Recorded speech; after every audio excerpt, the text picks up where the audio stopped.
Well, I hope for the sake of the nation that he doesn't express interest in the next election.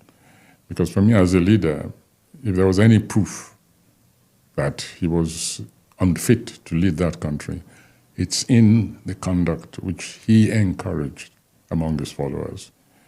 I know for a fact, and I can give you an instance which proved that he was in control of those forces. Can you please, what's the instance, Prof? Well, simply because when he first came to visit me, I remember the moment when he took out his computers, something like that, and after he made a statement like, oh, don't worry, everything, will be taken care of. You don't have anything to worry about these people. He was talking about the quote-unquote obedience. I remember he took out his computer, his phone, and he tapped, a message, there. And he shot me. I was watching him. It was any sort of thing. And after that, everything seemed to be, to be nice and cozy. Professor Wale Soynka there. Well, for his reaction, I'm joined now in the studio by the 2023 vice presidential candidate of the Labour Party, Yusuf Datti Baba Amed, to talk about this and the other big political issues of the day. In content in the Labour Party, the growing talk of a courtship between the opposition parties, and his assessment of the various pressure points on President Tinubu as he marks 1 year in office. Thank you very much indeed for taking the time to join us. My pleasure, Charles. You look as fresh as ever. Really? Not a hair out of place. So Professor Soynka delivers a punch to Peter Obi. What's your reaction to that? The learned elder statesman, Professor Wale Soynka, he is scared in advance about what good Peter Obi will bring to Nigeria. He's scared in advance that the end is still looking very likely for his principle, for bad governance. And what Soynka is doing now is an attempted distraction, which I beg you to excuse me from joining issues with Wale Soynka, please.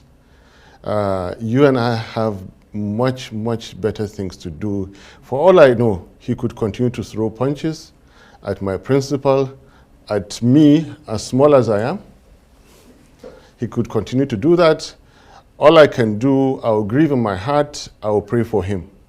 You see, intellect does not give you the right to insult anybody. I remember this Soynka insulting late General Abacha, insulting him to the core, that nothing gives him the right to do that. He had no right. Abacha was not an academic. He was a soldier, for God's sake, and a good one for that matter, in his own way, in his own right. I beg you, let us please put Soynka and his likes aside. We have better things to talk about.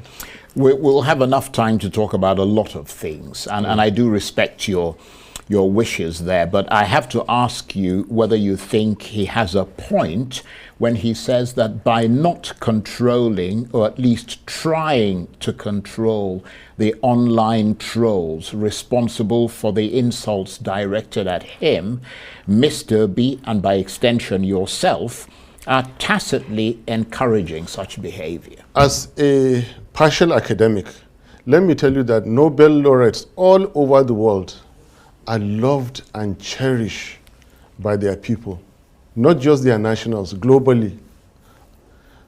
I have never heard where Nobel laureates are insulted in the manner that Wale Soynka is. You're making me to speak about him, I don't want to. Now, go back. Nigerians contested through Peter Obi and me. We said this many times. It was a force that came alive, a genuine one, a powerful one, that won election and was taken away. Never mind what INEC declared. There is no way Peter Obi, with all the issues in front of him, and my humble self, can control obedience as they were. Peter Obi entered a canoe without a life jacket, and he paid for it. So it is not the work of Peter Obi to control the obedience. It is the responsibility of Wale Soynka to maintain his respect and dignity. I could say a few things to Wale Soynka, but I wouldn't say that. Only 3 days ago, I saw the whole world saw his own principal. I'm not here to call names. I wish I could finish this interview. We saw the ongoing president of Nigeria almost kneeling to greet an elder statesman, while people like Soynka are out there insulting others. So in the heat, in the presence of all the politics and dynamics and everything, decent Nigerians should continue to offer respect to others. You know, I said it before, the ongoing president, even though I do not agree with everything about him, whenever I call him uncle, he laughs, I laugh, and we walk away. Why start insulting people? People like me, we describe, we give objective assessment, and they say we insult. And we don't. It's not our history.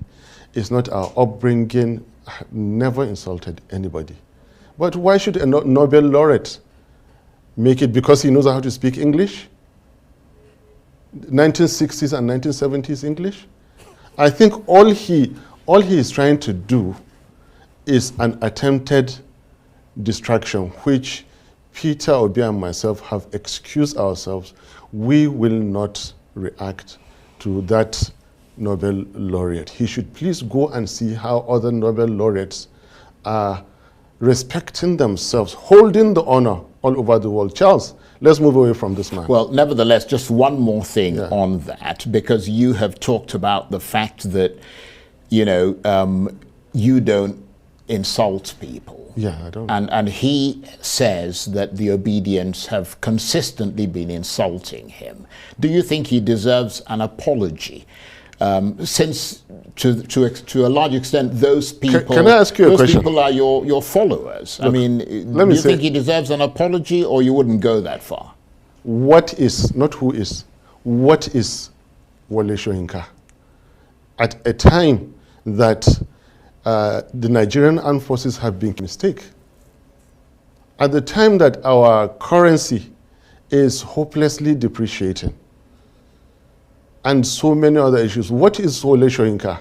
I beg you for the last time, let's move away from this man. Okay, let's move on and let's turn briefly